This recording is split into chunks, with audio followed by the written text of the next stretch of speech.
Yes, my people, it is none other than your boy VRD, and I'd like to welcome you to the first route learning video of mine. Yes, the first actual route learning video of mine. We're making it official now. This is officially episode 1 of my route learning series. I don't know how it's gonna go, how well it's gonna go. This could end very badly, could end very wellly, goodly, good. I don't know. But we're gonna be taking it to the Brighton mainland because this is a route that I'm extremely familiar with, so it's a good place to start off and whatnot.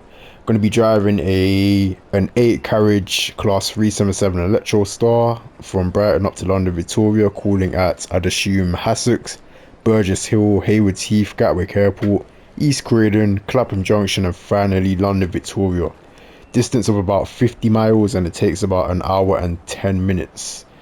So yeah, the reason I've chosen this service is because there are significantly more, say, a significantly higher amount of station stops than as opposed to the Gatwick Express service that we got over here that only stops at Gatwick Airport, I believe. Yeah, Gatwick Airport, then London Victoria. That is boring. Who's got time for that? So yeah, we're gonna be driving the stop-in service, slightly slower, but still equally as fun to drive. So without further ado, let's get into this. It's been quite a while, I can't lie. I've actually forgotten how to do this. I used to do this religiously at one point, but I've kind of fallen off a bit. So bear with me if I'm a bit rusty. Service 1 Alpha 39, the Brighton to London Victoria service. Expected departure time out of Brighton is 15:03 or something like that. I think it said 15:03. Right, so I've entered the back. Oh my goodness, the back cab. I've sat in the driver's seat, just setting the DRA there. Absolutely unnecessary. It's just something I like to do for some reason.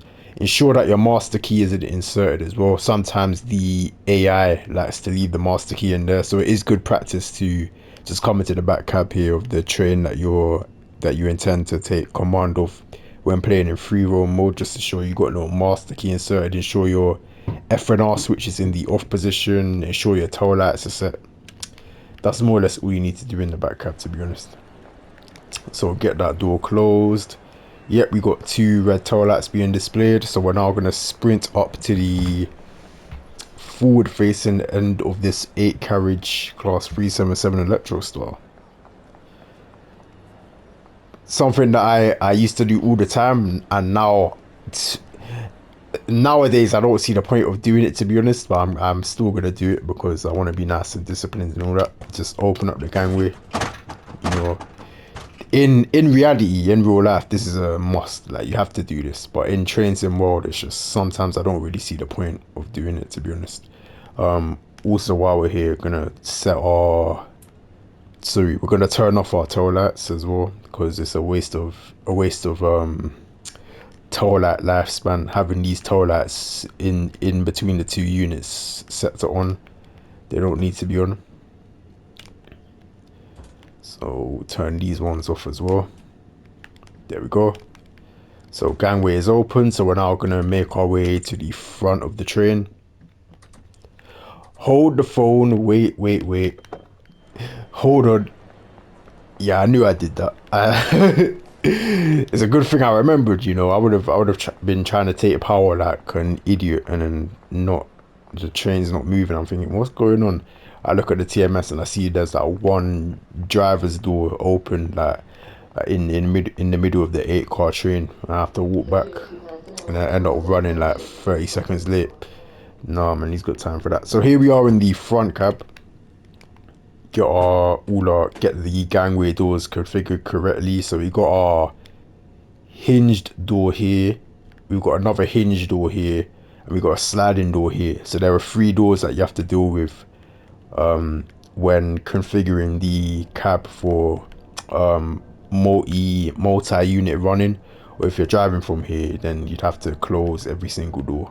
So just keep that in mind as well. Just go back and watch what I did if you're a bit confused. But it doesn't take a genius, if I'm being honest.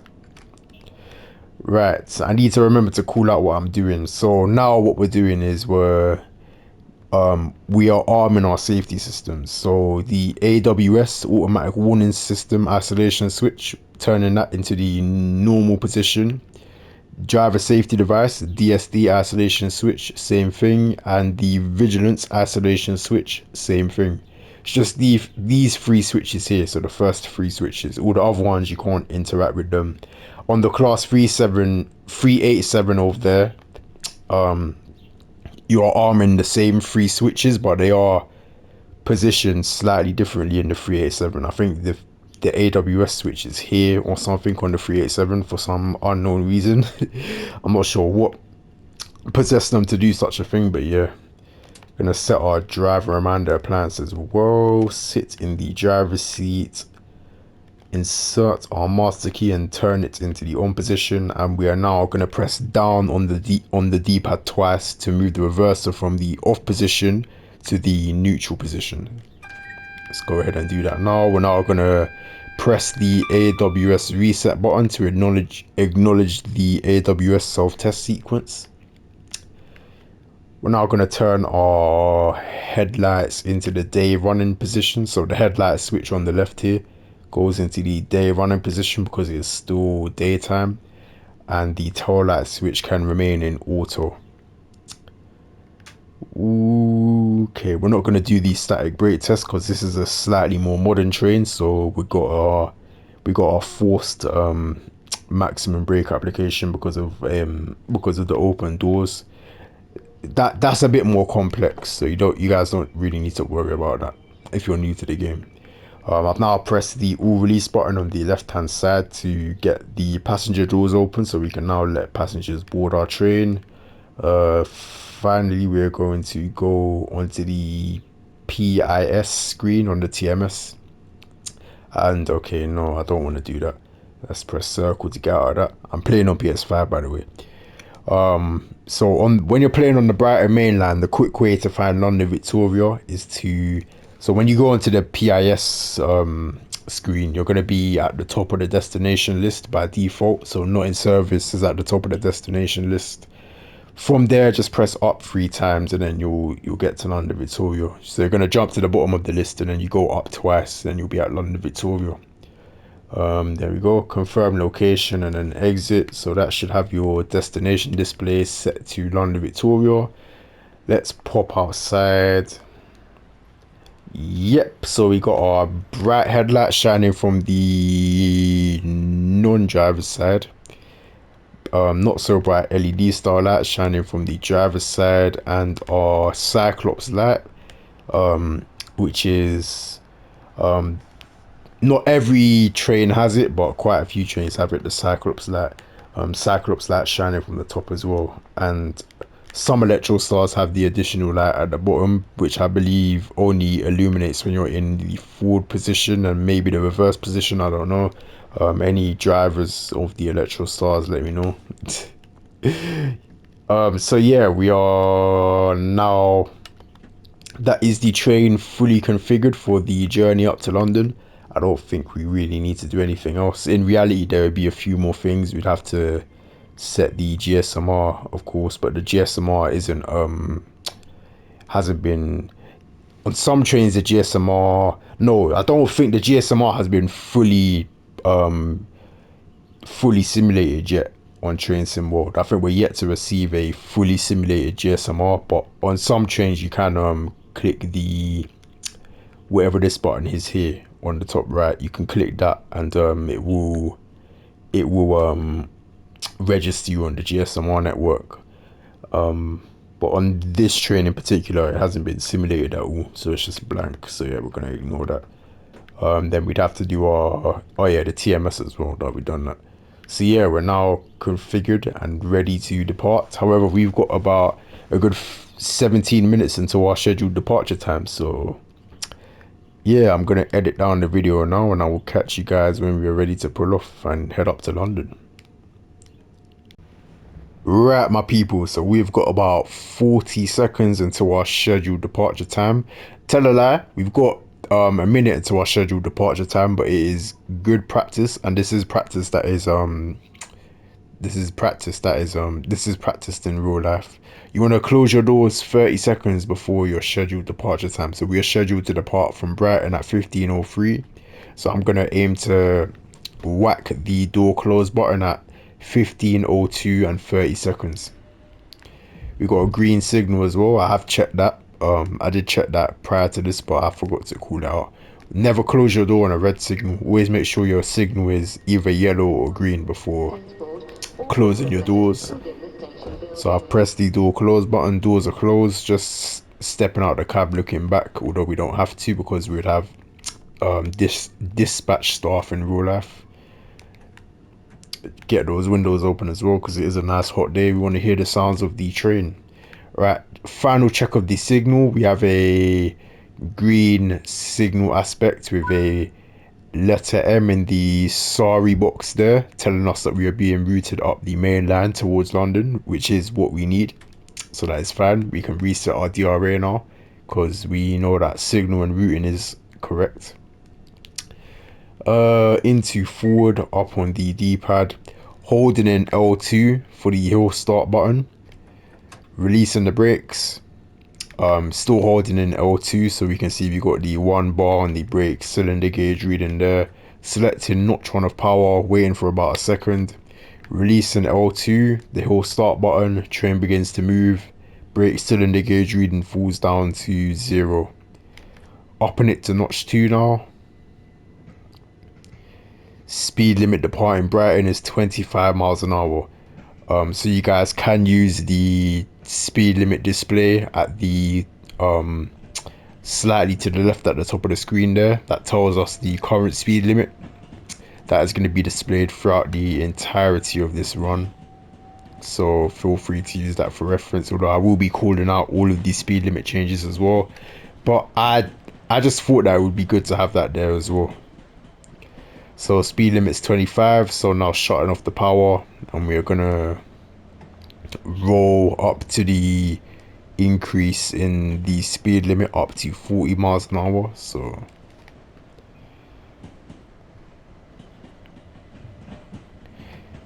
we just passed the 40 board for the increase up to 40 miles an hour.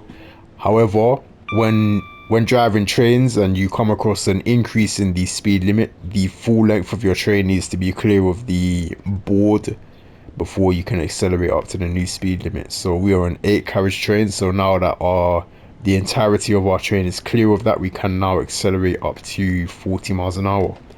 However, at 30 miles an hour, when departing from the first station on your trip, you need to perform a running brake test, and the running brake test is simply done by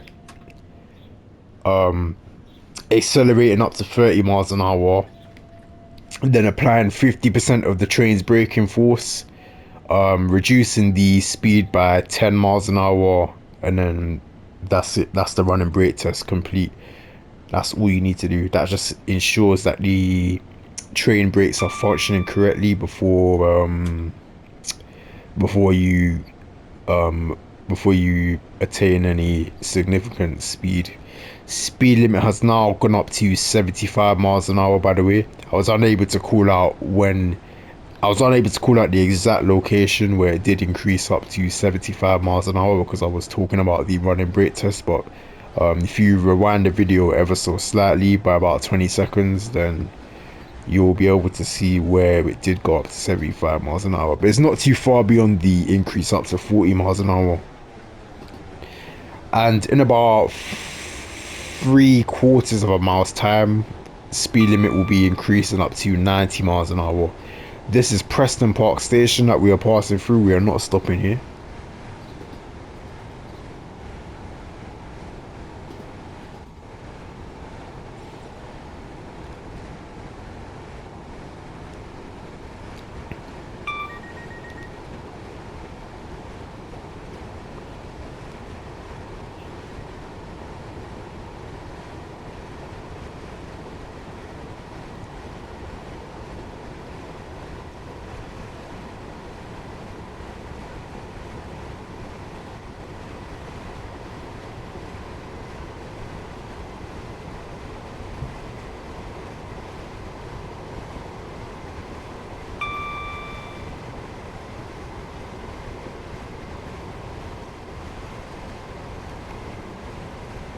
Right, so I'm now cutting back on the power ever so slightly just to prevent us from exceeding the 75 limit.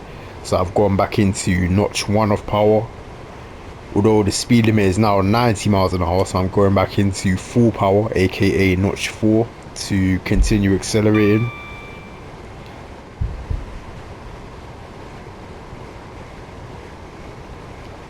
And the speed limit is now going to remain at 90 miles an hour for quite a while.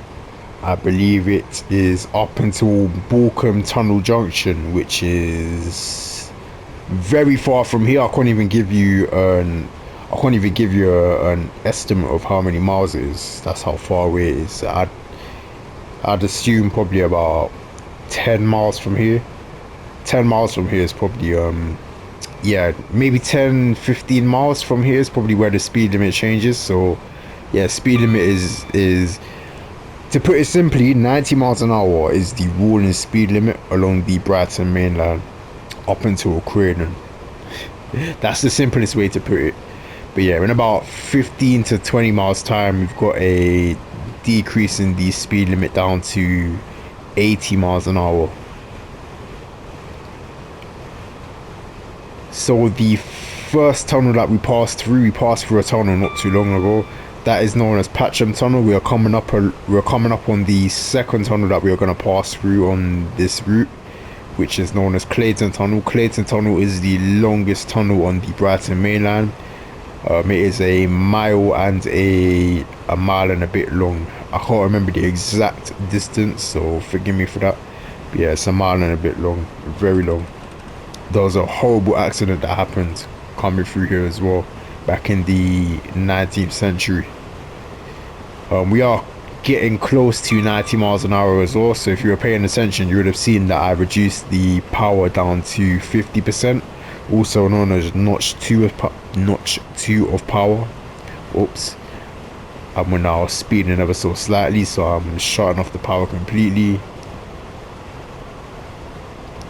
Poor driving on my part, I apologize for that.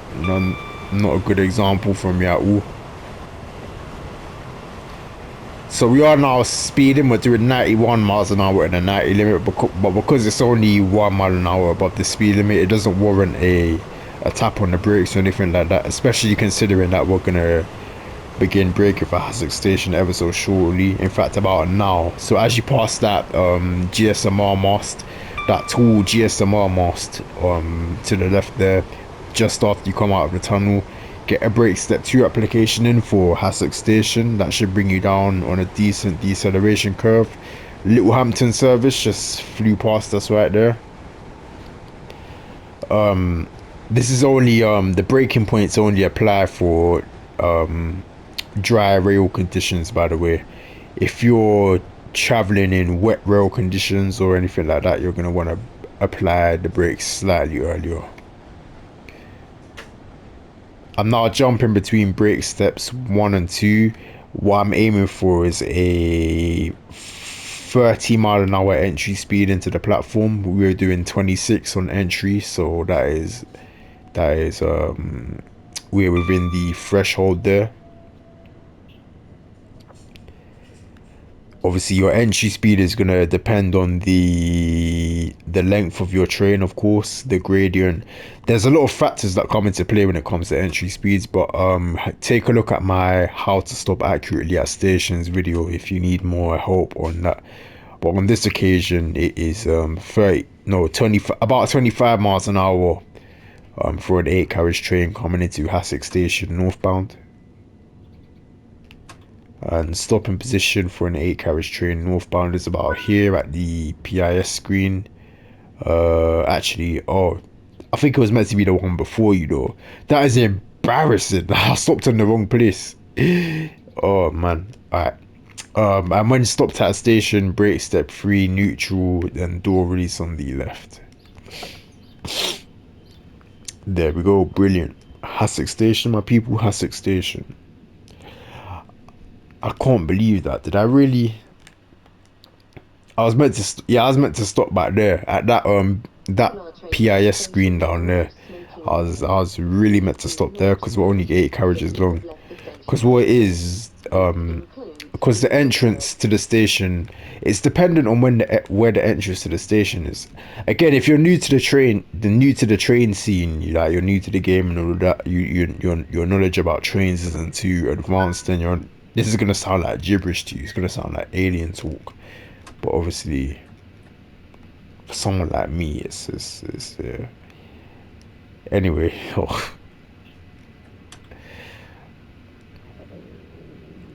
Right, so departing from Hassock Station, we're on a downward gradient, a -1 in 240. Again, look at my how to stop accurately at stations video to understand, give you a rough understanding of how gradients work. But what I did there, I just went into 50% power initially, and then once we were at 5 miles an hour, I just went straight into full power. Because like I said, we're in good rail conditions, so there's no need to be cautious with it. Just get up to full power as soon as possible. So that is what I did. Next station that we intend to stop at is Burgess Hill Station, which is not too far from Hassocks. It's about a mile and a half, I'd say, after Hassocks. Yeah, Burgess Hill and Hassocks are very close together. So the braking point that I use for Burgess Hill, when departing from Hassocks, if we weren't stopping at Hassocks but then we intended to stop at Burgess Hill, it would be a bit weird. We'd have to brake slightly earlier. But if you were departing from Hassocks and you intended to stop at Burgess Hill, what we're looking for is the arched overbridge.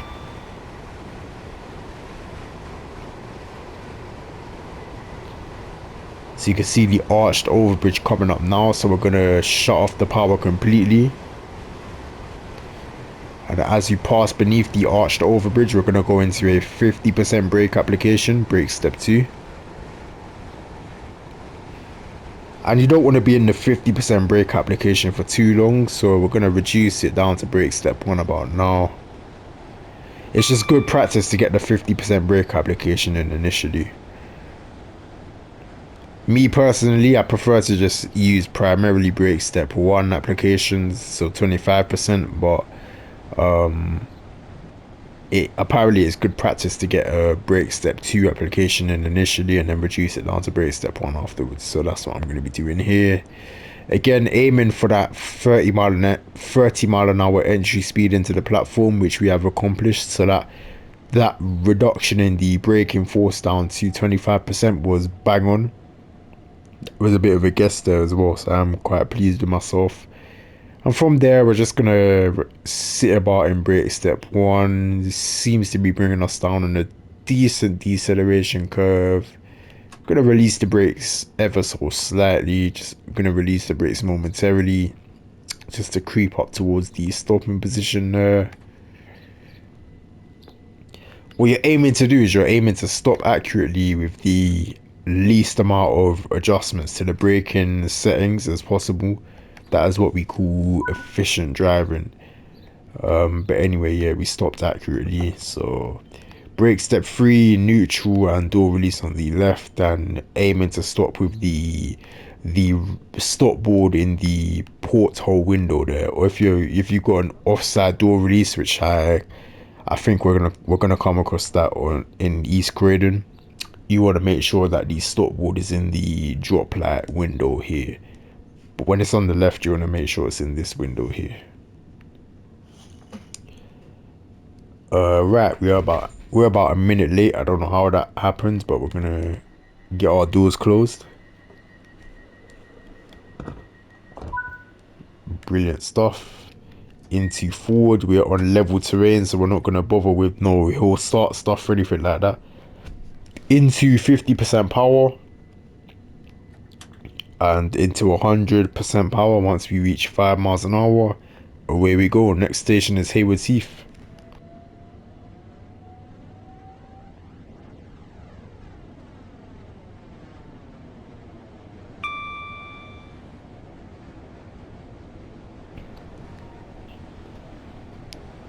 And speed limit is still 90 miles an hour. Like I said, speed limit is going to be 90 miles an hour for quite a while. So yeah, enjoy.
Right, so the braking point for Haywards Heath Station can become a bit complicated at times, especially when driving at night or during poor visibility.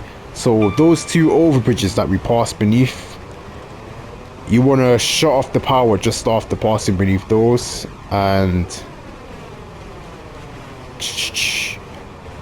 at the third overbridge, so this overbridge here, that's when you want to get your brakes in for Haywards Heath Station.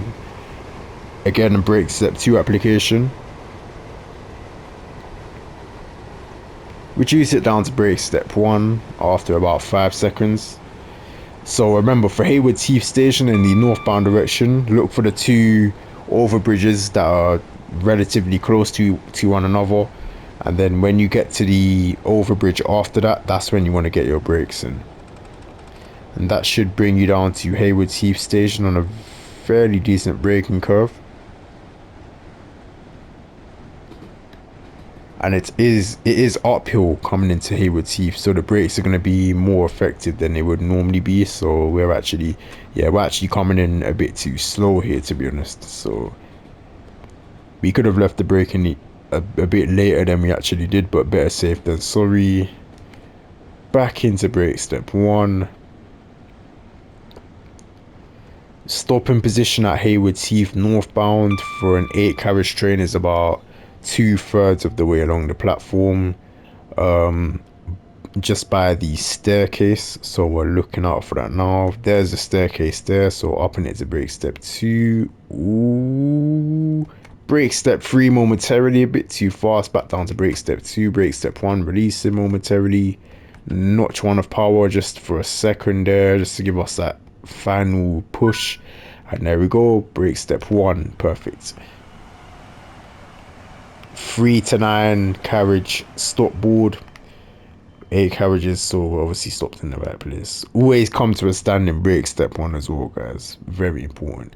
Come to a stand, no, so when you come to a stand from movement, be in brake step 1 so that you don't whiplash your passengers, and then after you come to a stand, then into brake step 3 and neutral to secure the train.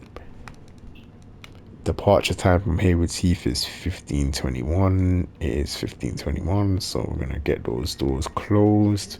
Anything suspicious, please tell a member of staff or the police. There we go. Green signal into forward. We're now gonna hold in L2 for the whole start button, like I said. Same as when we left Brighton. Notch 1, release the whole start button.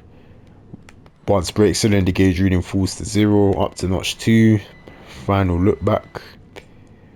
Once we achieve 5 miles an hour, then we can go into full power.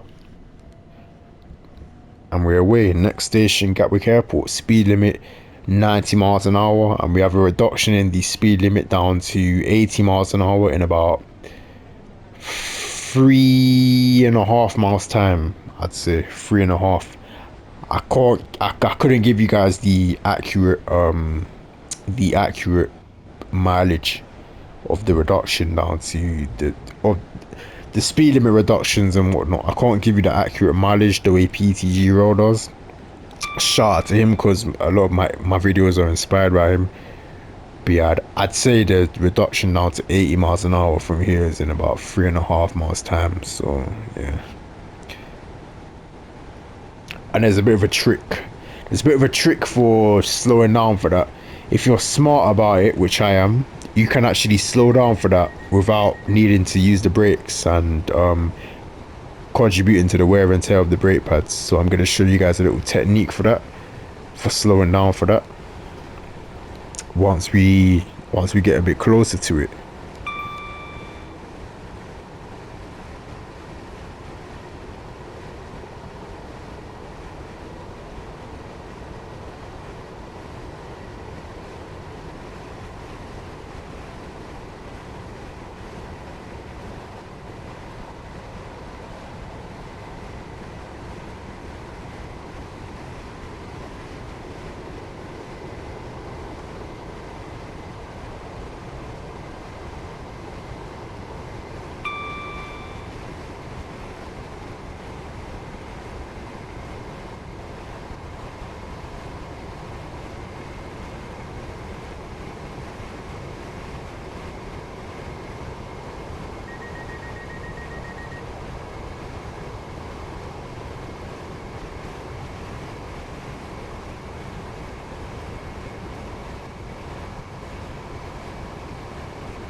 Right, so we are coming up on 90 miles an hour. We are on an upward run, 1 in 275 gradient. So it's a bit of a climb up until the commencement of the 80 mile an hour speed limit. We're going to be uphill. So we're passing through Balcombe Station now. What you want to do, we've just reached 90 miles an hour now, so I'm reducing the speed down to, the power up down to 25%. The first left hand bend that you come across after passing through Balcombe Station, from there you just want to be relying on momentum. So shut off your power at the beginning of the left hand bend after passing through Balcombe Station, and that will bring you down for the upcoming 80 limit through gravity alone. So you don't need to bother applying any braking force or anything like that, contributing to the wear and tear of your brake pads. If you simply shut off the power from where I told you to, your speed is going to roll down through gravity. You're not going to be down to 80 miles an hour in time. The 80 mile an hour speed limit commences at the other end of this tunnel. This is Balcombe Tunnel.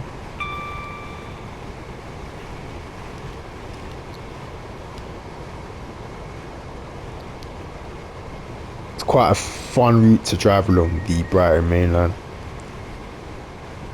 So yeah, we're down to 79 miles an hour. Here comes the 80 board there, so speed limit is now 80 miles an hour. Very important that you remember that as well, because there isn't a warning board or anything like that to tell you that it's there, unlike some other routes, so please keep that in mind. And we are now going downhill.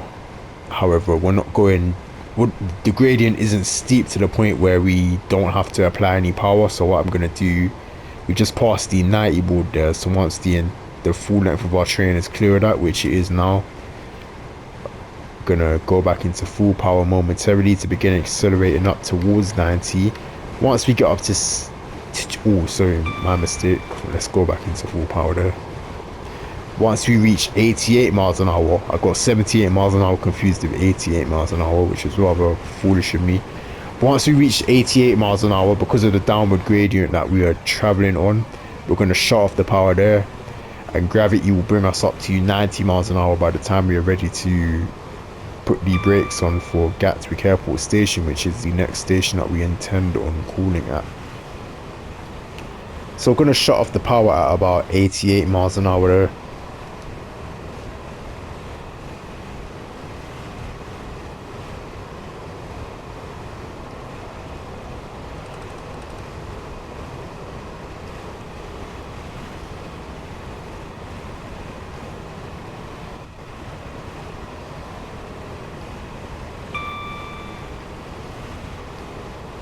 So on the left and the right is the Three Bridges Thameslink depot, home of the class 700s.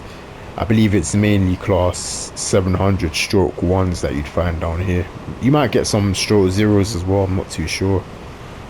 But yeah, Three Bridges Station that we're passing through. So now what you want to do from Three Bridges Station, you want to begin counting signals. Especially if you're not familiar with the route, you want to start counting signals, and that's going to tell you when you want to get your brakes in for Gatwick Airport Station. So you had the platform starter signal, obviously. We're not going to include that. So the next signal that we come across is going to be signal number 1. And it's at signal number 2. Ooh, okay, never mind. What we're going to do actually, we're going to get a brake step 2 application in from now, because we just passed a single yellow signal. So signal number 1 after Three Bridges was displaying not single yellow signal, a double yellow signal. Oh goodness. So the first signal after Three Bridges Station was displaying a double yellow signal, and a double yellow signal tells you that in 2 signal spacings time you can expect a red signal. That means that the signal protecting Gatwick Airport Station is going to be displaying a red aspect. So it's extremely likely that there is a train currently possessing the platform at Gatwick Airport Station. So you can see we just passed our single yellow signal there. Single yellow signal tells you that the following signal, so the next signal that you're going to come across, is displaying a red aspect, so you need to be prepared to stop. So it's a bit of a sequence that they have with a bit of a sequence for my people that are new to the whole railway scene. Obviously, I'm assuming that everyone watching this has somewhat of an understanding as to how British signaling works, British colour light signaling. But for anyone that doesn't quite understand it, that there's your little brief explanation there. So I've now done, I've just decelerated down to 20 miles and I've just braked down to 20 miles an hour. I need to use my words wisely. Decelerating is something else. I've slowed down to 20 miles an hour, and I'm just gonna crawl at that speed up until the AWS magnet associated with the red signal. Once I get to that, I'm gonna go back into brake step 1 and then just slowly come to a stand. You don't want to run up to these red signals. You want to have a nice controlled approach, because one, it gives them more time to clear up to a proceed aspect without you needing to actually stop, and two, it reduces your risk of accidentally flying through it like a fool. So yeah, a win is a win. So I can see the AWS magnet coming up for it now, so just tapping back on brake step 1, because our speed did actually roll above 20 miles an hour.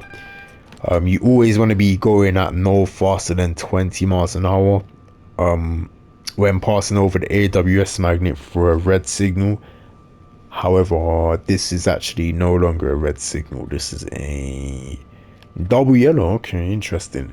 So yeah, the train that was occupying the platform at Gatwick Airport seems to have departed now and is making its way up the line. So double yellow signal again tells us that in 2 signal spaces time we can expect a red signal. So that tells us that we are now cleared into Gatwick Airport Station.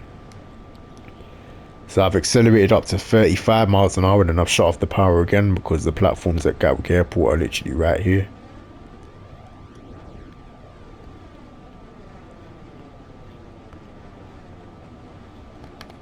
Brake step 2, again aiming for that 30 miles an hour entry speed into the platform. Reducing that down to brake step 1, back up to brake step 2, down to brake step 1, releasing. And the stopping position for an 8 carriage train northbound at Gatwick Airport, or platform 4 I should say, because it's a bit like Gatwick Airport is not a too, do you know, sharp. Alright, so where you've got this number 4, the platform 4 display thing, the platform 4 board is where you want to be stood at. So this pillar here with the platform 4 board attached to it, that is where you want to be stopped at if you're driving an 8 carriage train. So it's about 3 carriage lengths away from the end of the platform. But yeah, Gatwick Airport Station, my people, Gatwick Airport.